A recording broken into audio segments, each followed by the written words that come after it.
This is a quick tutorial that will walk you through how to download the Corel Painter 2021 training course.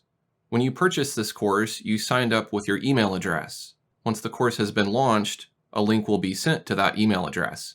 If you didn't receive this email, make sure to look in your spam folder or check your other email addresses if you have other accounts.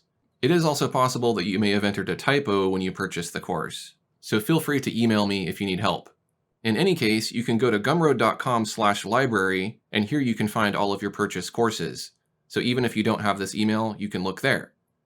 If you do have the email with the download link, it has a button that says View Content. We'll go ahead and click on that. And that brings us to the download page for the course. If you enjoyed this course, be sure to give it a rating.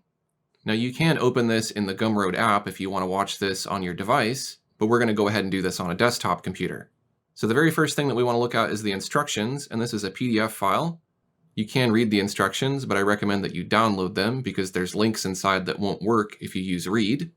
This has detailed instructions about what to do with all of the course files. I'm just going to quickly summarize in this video. And then beneath that, we have all of these MP4 files. These are the individual videos.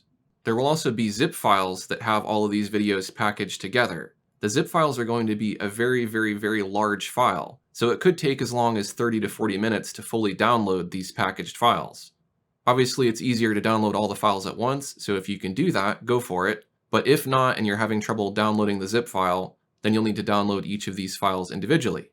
If you don't want to go through the trouble of downloading them all, you can click on Watch, and you can play the video from within Gumroad.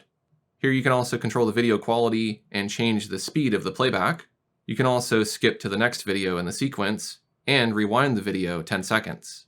If you're going to be watching the videos on your computer, you can use VLC Media Player to do those things as well. There is also a folder of reference files which are required to follow along with the course. You'll want to download those as well. If you chose to download all of the files packaged together, you've downloaded them as a zip file. A zip file needs to be uncompressed before you can access the videos within. Just double-click on the file to open it. Do not open the zip file using Corel Painter. If you're getting an error message, please ensure the file has fully downloaded to your computer before trying to open it. I'll click on Extract All, and then Extract, and now I can access the videos within that folder. There is also a text version of the course you can follow along with. You can search through this document for specific subjects, and use it to help you follow along with the video. There is also a workspace that comes with the course. Be sure to read the instructions that come with the course to learn how to install this. I'll also walk you through it in the course videos. In the Workspace Customization folder, here you can access all of the individual content that I've added to my workspace if you want to add it to your own custom workspace. For example, I have box files with all of the brushes, I have all of my icons, papers, and so on. So there you go, that's how you can access my Corel Painter 2021 training course. If you're still having trouble downloading the course, feel free to email me and I'll help you get it sorted out. Thanks for watching and enjoy the course.